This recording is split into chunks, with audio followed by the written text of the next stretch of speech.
Hello everyone! Welcome to another episode of Let's Have Renaissance with the Datekeepers. Thank you so much for joining us today. We hope you are enjoying your day wherever you are.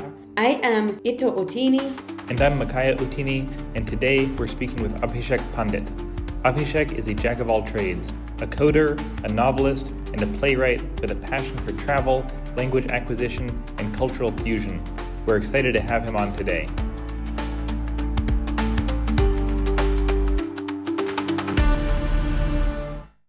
Before we begin, I would like to ask you for a favor. The goal of this podcast is to support our fellow writers and artists and highlight their work. Please help us by subscribing, liking, and sharing. Thank you so much for being part of our journey. Abhishek, thank you so much for joining us. Please tell us about you and your work. Sure. So before I say anything about me, I have to say thank you for having me. I've heard so much about you from Lawrence. He was on one of your previous podcasts.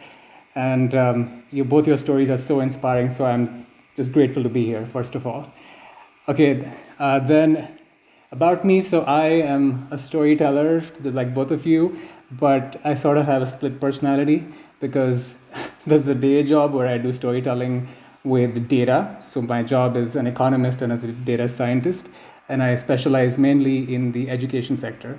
So that's been working with nonprofits in India, getting education to public schools, then gradually looking at ed tech, and eventually I was helping with the training of content moderators at Meta. So all kinds of education, all kinds of training, and storytelling by looking at graphs and numbers, a very analytical kind of storytelling. So that's one split personality half, and then the other is like what I do at night, which is storytelling with creativity. So I've been working multimedia across fiction. I've done a short film, and most recently gotten into music composition and a musical. So both those things are storytelling, but in very different ways. Wait, you do that at night? When do you sleep? I ask myself the same question. It's actually almost 1 a.m. right now, and this is pretty normal. Well, I'm glad we're not getting you out of bed when you would normally be in bed. Oh, no worries. I should get a subscription of green tea. It's all going well. And then what ties all this together with the storytelling is a focus on finding the common humanity across different cultures, different walks of life, different religions. So that's what's been driving a lot of my creative work, and that's also why I got my other passion, which was learning many languages. So right now that's about 12 of them, and I'm still finding ways in which to apply this education plus languages plus creativity combo in the most useful way for society. And how do you go about learning languages? It varies. I love things that a lot of people hate, like conjugation and having to memorize grammar rules. That appeals to me. And then I don't do what a lot of people do, which is to jump into watching TV shows in that language straight away. I believe you should go step by step. And Akia, I know that you've worked with people for whom English is a foreign language, so that you probably understand that step by step process as well. So usually it's going with a lot of love for structure, for grammar. I have a good memory for words, and then I just kick myself all the time to keep thinking in that language as much as I can, finding what I don't know and asking people how to do it. So you have to love the process, but also be harsh on yourself sometimes. For me, it's been fairly easy because I grew up in a defense family in India, and the defense tries to make sure that people can communicate with each other. They don't shoot each other by mistake. So that's why with India, with all its different languages, requires that defense personnel primarily speak in English. So English was almost like a first language for me, but all the others after that, beginning with French, then all the official United Nations languages, they have taken a mindset shift. And it's also very interesting because you get to start thinking about your own language and your own experience in a different light once you've seen the world through another language. Do you travel to immerse yourself in these other languages, or you're learning all of these languages in India? Well, when I started learning, it was back in the late 2000s. So at that time, I was just in college. So traveling, I did try to go traveling. So for example, I got myself to learn Chinese, which was quite difficult. And there were no teachers back in that time. So then I got myself to a certain level by self-study. And then after that point, I would try to go test the waters by traveling. So then I applied for an internship in Taiwan, and I did go and teach English there for 2 months, primarily using Chinese with the students. So that's when I went to get some kind of certification. I kind of tanked.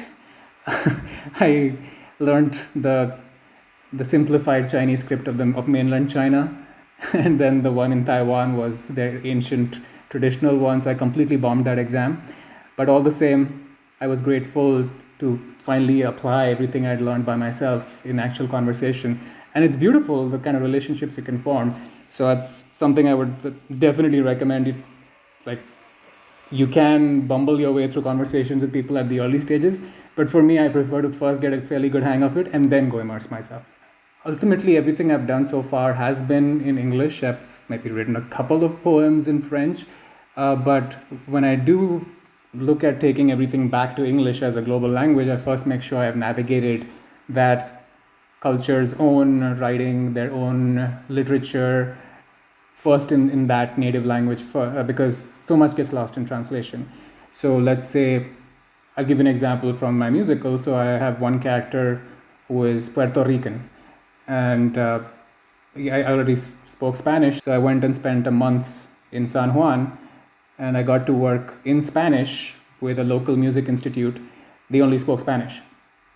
So there was no way I would have learned their music. They have this special dance called the bomba with African drums from the times of the slaves who were brought in from West Africa. So all of that rich culture, if I hadn't learned Spanish, I wouldn't have got it. I'm taking that same music and putting it into an English language musical, which is a very American thing, the musical.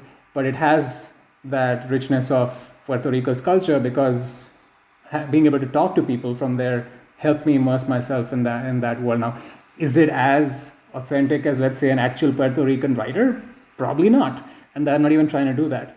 But I get to fully explore how these cultures have tried to express themselves historically, how they've navigated problems and various junctures in their evolution of the society through their language, and then try to bring it to something more mainstream like English. So I haven't had that second leap yet of writing, let's say, in French or in Russian. It basically all comes together into an English language format at the end, but I try to be as authentic as possible by doing the research in those languages. I love that, because we're in this moment where authenticity is, I think it's somehow, it is very important, but it's being fetishized to the point where I don't think most of us even know what the word means anymore. And I love that you mentioned research and immersion, because I think when people refer to authenticity, what they're talking about is direct experience quite often. But and you have to build up a lot of that to be able to set your story in a time and a place and a real person or a plausible person in a specific and particular setting. But at the same time, because we're so fixated on this idea of authenticity, I think that we're losing some of the we're not thinking about the value of syncretism. We're not thinking about the value that comes from looking at someone's experience or culture from the outside in. And I don't mean superficial, stereotyped interpretations, because those really are not valuable in any way. But I mean stepping into a story as an outsider and learning it, and you do see different things, and you see things in a different way. And I kind of speak as an outsider to my own culture, because even though geographically I was born and raised American, but in a lot of ways I'm an outsider to my culture. And Ito and I have bonded over this, because we're both outsiders to all the cultures that we've ever been part of. And I think that you see things differently than the insiders do. And it's not necessarily better or worse or more or less important, but you do get a different set of touchstones that you can incorporate into your work. So I love that you're, but then it does raise the question: who's this musical for? Who's the audience of this English language musical, which I presume is being produced in India and is about a Puerto Rican character? So who's the audience for this? No, it's not for India. Very much set in the US. It's for the American audiences. It's premiering in New York, and I'm targeting it at folks who already like musicals. So it's not in some way trying to introduce the musicals to parts of, let's say, the Middle America, because usually musicals are associated with either the East or the West Coast. So I'm not trying to bring new audiences on board, but I do want those usual audiences to see parts of the US that usually get overlooked. So Puerto Rico is one of those. Of course, there was In the Heights by Lin-Manuel Miranda, but this particular take on Puerto Rico is looking at the impact of climate change that they've suffered. And then likewise, I have my protagonist from Missouri. I just, like an hour before this call, I was listening to a discussion of the history of the Ozarks and trying to pick up on the very specific accent of the historian and trying to get that way of thinking, which you don't normally see in mainstream American media. So there is a lot of diversity within America itself. And like you said, being an outsider, you can start spotting all these gaps, which may not be obvious to someone who's grown up in the US. So it's very much for the folks who are already watching musicals, but now bringing in underrepresented perspectives and stories of folks who do have something valuable to add to the conversation. I'm not in any way trying to play God, that, oh, I know it all, but it's more like saying, you know what, since I'm coming in from the outside, I just noticed why don't I hear more from Missouri? Why is it always what's happening in Los Angeles or New York? And that's the fun of creativity, is putting together these different groups of people who you don't normally see on stage or on screen together and see what fireworks emerge. And how did you settle on this particular character in this particular story? For Earth Icon, that's the climate musical. Well, to begin with, it started off in Chicago. You've spoken to Lawrence already, so we met there as classmates. He just happened to have this idea of doing something with the medium because musicals are so popular there in Chicago, and he was looking at nearby states because Chicago seemed very urban, and he wanted a slightly more rural perspective of the US. So he just went straight to Missouri, an adjacent state. But as we began to work on this character and look at the more conservative, salt of the earth mindset, there were special things about Missouri that clearly were relevant for this story. Like, for example, the fact that it has this big connecting road across the US that's called Mother Road. And motherhood is a big theme of this show. We're representing the planet as Mother Earth. And of course, the main character, his name is Emmanuel, but we call him Manny, so that's a metaphor for man. And his mom's name is Terra, which is again just representing the earth.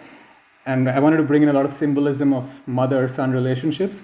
So for some reason, that came up repeatedly in Missouri, because you had, let's say, the state song, the Missouri Waltz, which is a lullaby, essentially.